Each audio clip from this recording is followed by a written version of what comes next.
Assalamualaikum warahmatullahi wabarakatuh. Salam sejahtera untuk kita semua. Perkenalkan, nama saya Joko Triharyanto, salah satu dosen tetap pada program studi D3 Akupunktur Poltekkes Kemenkes Surakarta.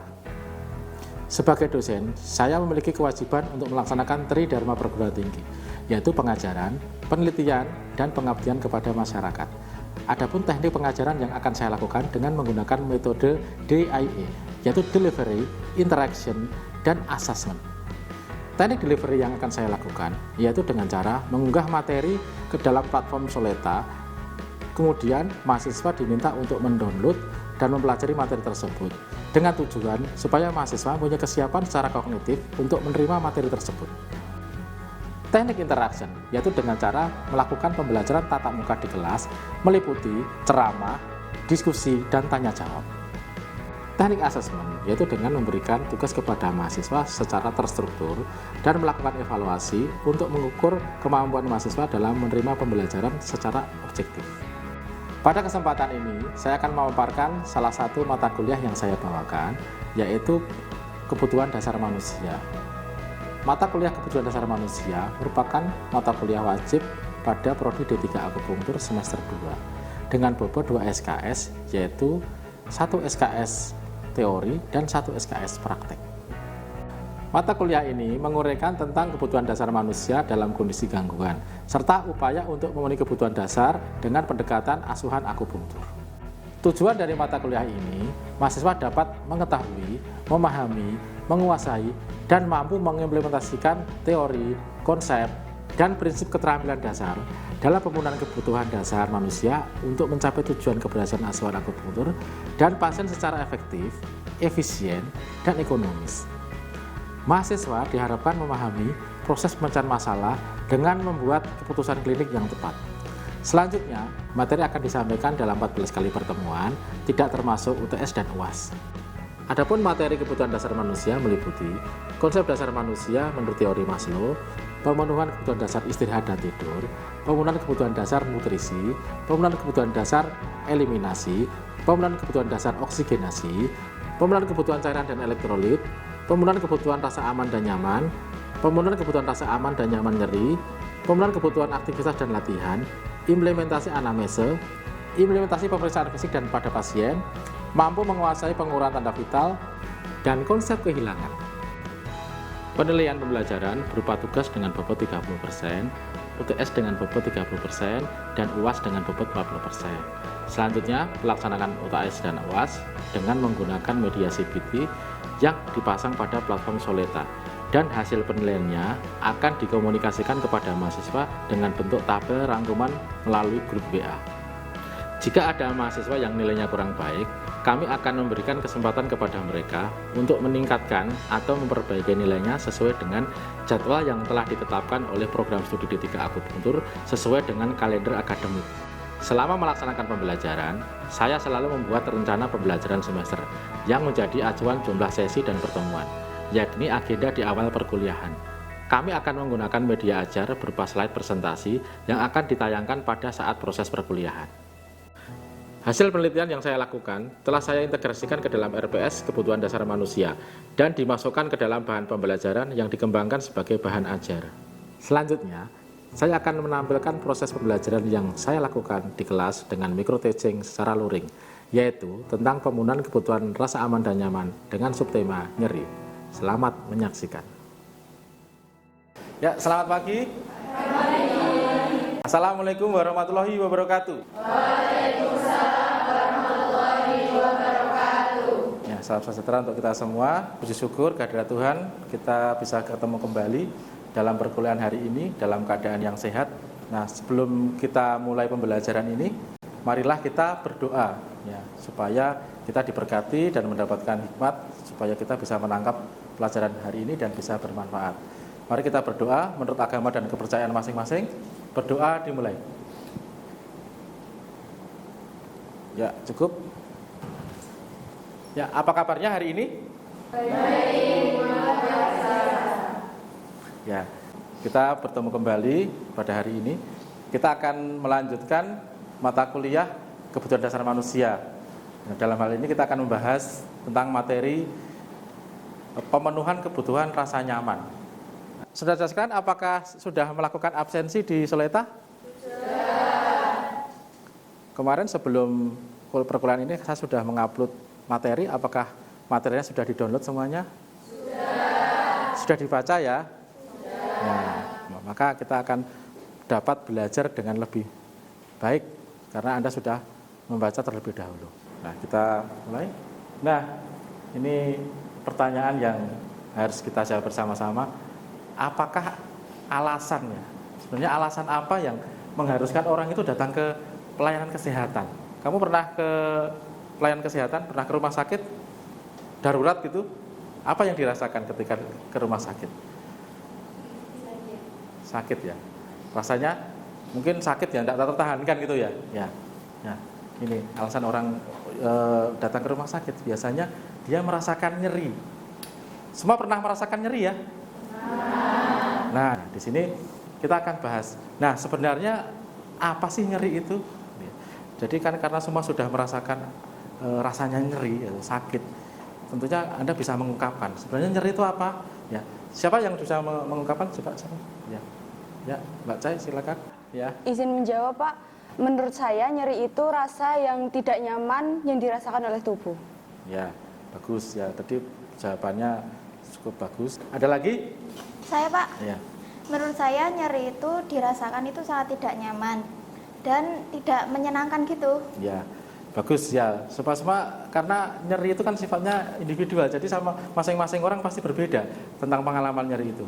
Coba, ini ada definisi yang lain. Ini ada tadi ya, pengalaman sensori, emosional tidak menyenangkan. Tadi Mbak E sudah mengatakan, wah itu tidak menyenangkan. Ya, memang nyeri itu tidak menyenangkan. Kemudian ini adanya kerusakan jaringan.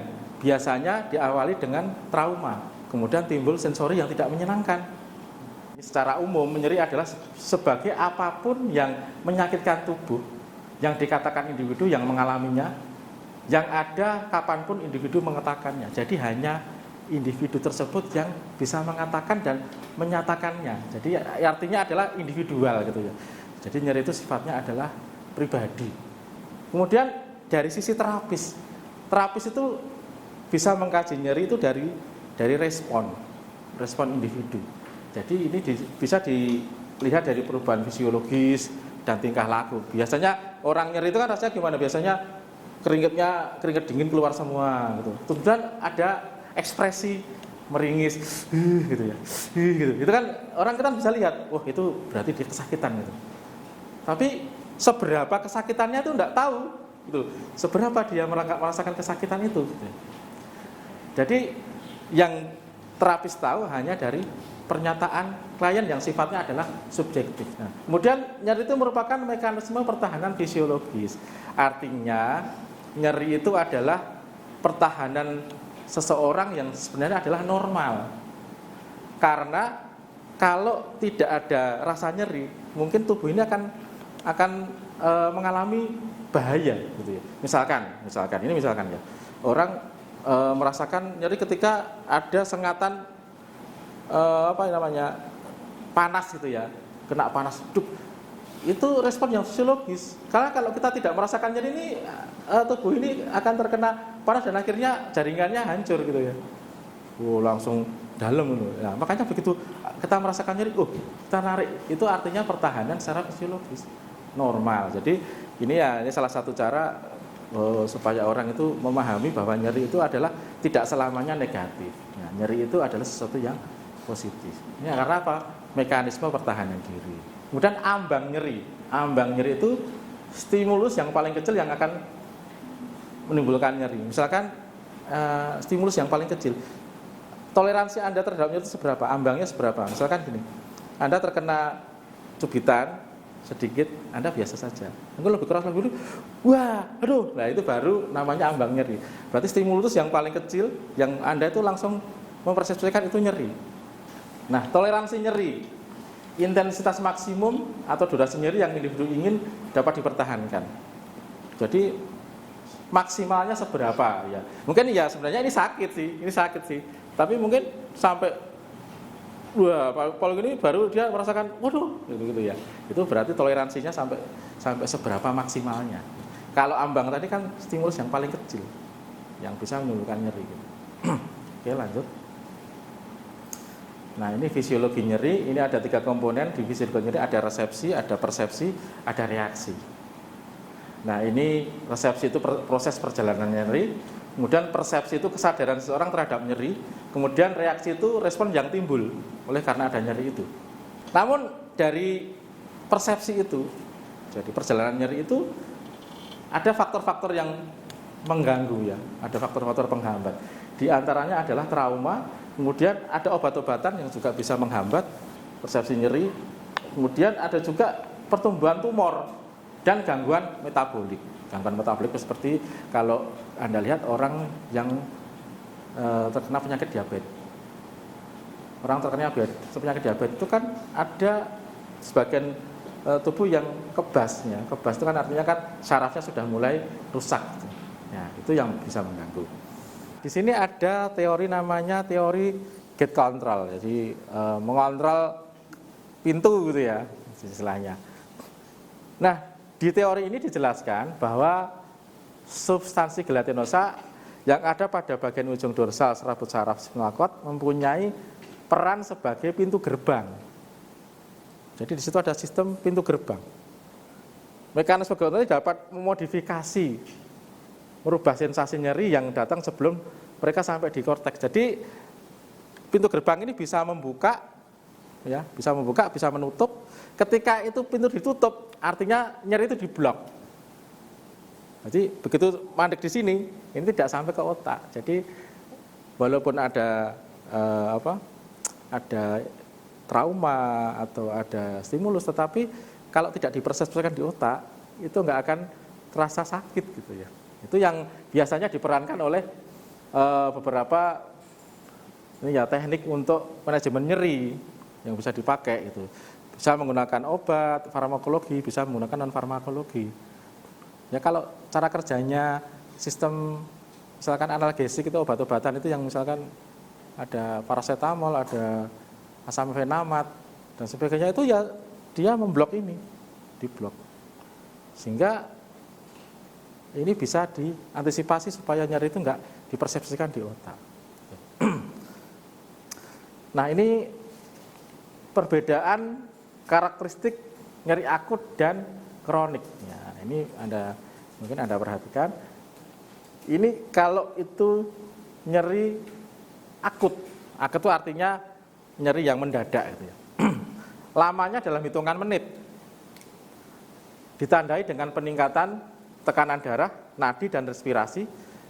Respon pasien fokus pada nyeri. Ya, menyertakan nyeri, menangis dan mengerang. Biasanya mengenai rasanya biasanya nyerinya itu sungguh luar biasa hebat. Ya. Kemudian tingkah laku biasanya menggosok bagian yang nyeri. Ya, ini tanda-tanda kalau Anda yang merasakan nyeri, misalkan terkena sengatan lebah atau terkena itu masih kan begini. Ya, begini. Nah, seperti itu. Itu nyeri akut. Kemudian nyeri kronis, ya. Ini lamanya bisa hitungan bulan, biasanya di atas 6 bulan. Ya. Kemudian fungsi fisiologis bersifat normal, jadi ya orangnya normal-normal saja. Ya, ini nyeri yang biasanya masih bisa ditahan. Kemudian kadang-kadang tidak ada keluhan nyeri karena bisa ditahan, jadi masih dalam toleransi nyeri itu. Kemudian tidak ada aktivitas fisik sebagai respon terhadap nyeri. Nah, ini biasanya nyerinya pelan tapi berlangsung lama, gitu. Jadi berlangsung lebih dari 6 bulan. Ya, mungkin ada pertanyaan sampai di sini, silakan. Oh, oke. Kalau sakit mah itu termasuk nyeri kronis apa nyeri akut? Ya, pertanyaan yang bagus. Ada yang pernah sakit mah di sini? Pernah. Ya, mungkin kalau pas kita lagi telat makan itu ya kita mengalami sakit mah ya. Di situ memang ada peradangan yang ada di lambung ya. Nah, itu sebenarnya antara akut sama kronis itu bisa dilihat dari lamanya atau durasinya. Lamanya dia menderita itu. Kalau itu akut berarti dia hanya dadakan, tapi mungkin lambungnya terkena iritasi. Tapi itu biasanya diobati sebentar kemudian sembuh. Tapi yang kronis itu biasanya menahun. Dia rasanya memang hanya sedikit-sedikit, hanya beberapa kali mungkin kupat kalau kena faktor pencetusnya. Tetapi ini biasanya menahun lama dan itu disembuhkannya agak susah. Nah, kita sampai ke pengkajian. Rumusannya adalah PQRST, T ya. P itu provokes atau pemicu. Provokatornya apa? Dari pemicunya itu apa? Penyebabnya apa? Gitu ditanyai. Karena antara nyeri satu dengan yang lain itu kalau penyebabnya berbeda itu juga penanganannya kan yang berbeda. Kemudian yang kedua Q atau Q itu quality. Bagaimana gejala tersebut dirasakan. Biarkan pasien itu tadi karena nyeri itu sifatnya individual ya. Biarkan pasien itu mengungkapkan secara mandiri. Jadi dia sendiri yang cerita. Tidak usah nambah-nambahin. Rasanya begini, nggak usah. Biar dia cerita. Ya. Kemudian R, radiation, penyebaran. Nyeri itu dirasakan dari mana sampai kemana? Penyebarannya dari mana? Lokasinya di mana? Kemudian dia nyebarnya kemana saja? Kemudian S, intensitasnya, severity. Tentukan intensitasnya. Ini berhubungan dengan kita menggunakan skala. Ada visual, ada yang numerik ya tadi. Silakan Anda bisa menggunakan beberapa skala nyeri yang ada di teori. Itu silakan saja. Nah, kita tentukan skala nyerinya seberapa, intensitasnya seberapa. Ya. Mungkin kita kalau skala nyeri kan kita bisa menggunakan rentang 1 sampai 10 gitu ya. 1 sampai 10. Nah, di situ pasien diminta untuk menyebutkan kira-kira kalau ada rentang 1 sampai 10 nyerinya di mana. Misalkan dia menyebutkan oh saya di 8. Jadi ini ya sebenarnya skala nyeri ini adalah sesuatu data yang sifatnya subjektif tetapi dibuat objektif. Karena apa? Sudah mengandung unsur ukuran atau angka. Jadi ini bisa dimasukkan ke dalam data yang objektif. Kemudian time itu waktu. Kapan itu terjadi? Durasinya seberapa? Apakah sebelumnya sudah mengalami kejadian yang sama? Nah, ini juga biasanya kita pakai untuk menentukan apakah ini sindrom yang masih ada sudah mengganggu ke organ atau itu hanya baru sampai di meridian. Itu kan kita perlu waktu ya, perlu waktunya itu menentukan. Kalau itu sudah panjang bertahun-tahun dan gejala itu sudah lama, ini bisa juga ini sudah sampai kepada gangguan organ. Tapi kalau ini barusan, misalkan hanya baru beberapa hari atau mungkin di bawah 6 bulan, ini masih bisa kita katakan, oh ini paling masih di meridian. Jadi penanganannya lebih mudah. Kalau sudah sampai organ, penanganannya juga kita harus mengambil langkah untuk titik-titik yang ada di organ. Biasanya kita masih menggunakan titik-titik tidak hanya simptomatis, tapi juga menggunakan titik-titik yang sifatnya kausal, yaitu yang menghilangkan penyebabnya.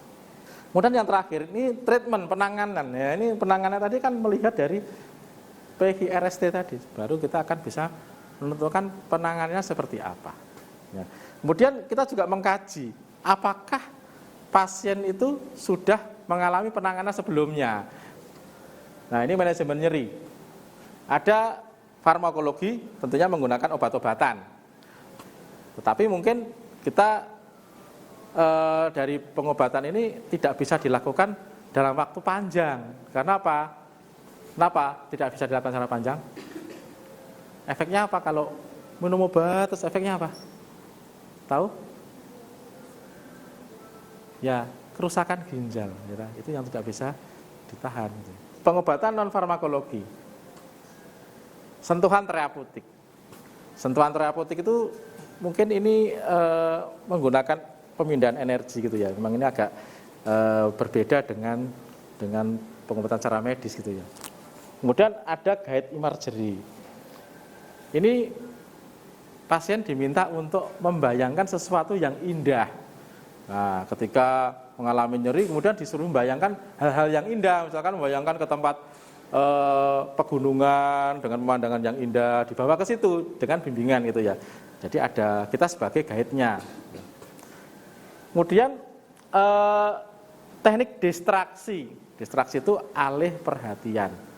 Kita mengalihkan perhatian. Misalkan kayak yang biasa dilakukan, misalkan orang mau injeksi gitu ya. Mau orang injeksi itu sebelum ditusuk dia dikasih dingin-dingin. ini sebenarnya mengandung suatu distraksi juga supaya apa? Wah, anyep gitu ya. Tapi begitu tusuk, jadi nyerinya nggak terlalu banyak gitu. Kemudian antisipasi guide ini menggunakan teknik mengantisipasi supaya tidak terjadi nyeri. Kemudian hipnoterapi ini juga menggunakan bimbingan-bimbingan dan sifatnya adalah hipnosis ya, menurunkan kesadaran. Kemudian terapi akupunktur. Ya. Terapi akupunktur mungkin kita ini harus bangga dengan terapi akupunktur. Terapi akupunktur salah satunya yang sangat efektif untuk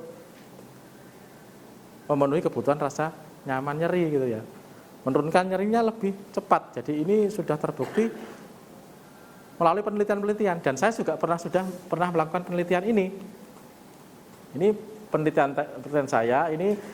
Saya menggunakan terapi akupunktur metode Korean hand therapy. Ini termasuk mikroakupunktur ya. Jadi yang ditusuk itu daerah tangan. Ya. Kemudian ini untuk terapi pada lansia dengan nyeri muskuloskeletal di Posyandu Poltekkes Kemenkes Surakarta. Jadi Posyandu binaan Poltekkes Kemenkes Surakarta. Kita lakukan penelitian itu ya karena kita merasa bahwa terapi akupunktur itu sesuatu yang sangat efektif untuk bisa membantu pasien itu menemukan kebutuhannya, itu apa? Nyaman. Jadi rasanya nyaman. Jadi dari hasil penelitian saya ini efektif. Sebenarnya pada tusukan pertama kali, ini kan 12 kali terapi ya. Pertama kali ditusuk aja dia sudah turun. Jadi kalau Anda harus pede ya sebagai nanti akan menjadi akupunktur terapis, itu Anda pede ketika Anda menemukan kasus nyeri. Kasus nyeri itu kasus yang paling misalkan sangat efektif untuk dilakukan akupunktur terapis. Jadi harus pede. Anda tusuk di daerah lokalnya saja deh, lokal. Nah, itu nanti akan turun, pasti menurun ya. Jadi ini bisa dipastikan pasti menurun. Dan ini saya juga pernah melakukan penelitian pada nyeri lutut ya. Nyeri lutut itu juga sering terjadi kan, ini biasa untuk orang yang sudah berusia di atas 40 tahun itu biasanya keluhannya apa? Dengkule Pak, lututnya. Ini efektif ini dilakukan. Sehingga ini menjadi salah satu cara yang sangat baik untuk menolong masyarakat.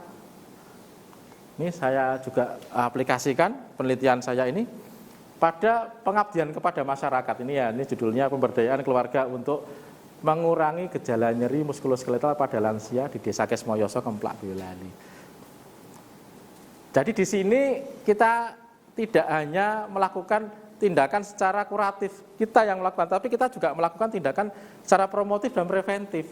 Jadi masyarakatnya diajarkan untuk melakukan akupresur ya, karena kan akupunktur itu hanya bisa dilakukan oleh orang yang mempunyai STR ya, kan harus profesional gitu ya. Karena apa? Tindakan invasif, nusuk ya. Tapi kalau masyarakat secara umum itu boleh melakukan tindakan akupresur. Jadi akupunktur dengan cara memijat. Itu boleh. Maka supaya masyarakat itu berdaya, ada pemberdayaan masyarakat itu bisa menolong dirinya sendiri ya. Jadi ada usaha promotif dan preventif, masyarakat dididik, masyarakat dilakukan pelatihan ya. Pelatihan melakukan akupresur untuk mengurangi rasa nyeri. Nah, ini mengenai tindakan akupunktur untuk menurunkan nyeri. Sudah saya aplikasikan di penelitian, kemudian saya lanjutkan di pengabdian kepada masyarakat. Dan sehingga masyarakat merasakan manfaat dari ilmu ini gitu. Jadi tidak hanya kita aja yang bisa gitu. Mekanisme yang pertama sebenarnya untuk tindakan akupunktur itu ada 2 garis besar. Yang pertama, dia bekerja pada proses inflamasi. Kalau nusuknya itu ada titik akupunktur dan itu tepat. Bisa tepat ditandai dengan apa biasanya tepat itu? Rasa apa? Tecik. Ya, tecik itu apa? Rasanya itu ngilu gimana gitu ya. Kita titik akupunktur itu adalah salah satu penghantar listrik yang baik, sehingga transmisinya akan lebih cepat dirasakan. Kemudian penusukan jarak akupunktur ini terjadi mikrotrauma kan. Gitu kan kita sebenarnya kan kita mengakali ya. Mungkin ini sumber nyeri. Kemudian kita tusuk di area sekitarnya. Sebenarnya kita ini mengakali tubuh untuk mengeluarkan sesuatu dengan tindakan kita. Tapi kita melukainya kecil. Ya, itu kita merangsang supaya yang efek yang dari luka yang kecil itu tadi, yang kita tusuk dengan pakai jarum akupunktur tadi, ini ngefek kepada sumber nyeri yang ada di sekitarnya.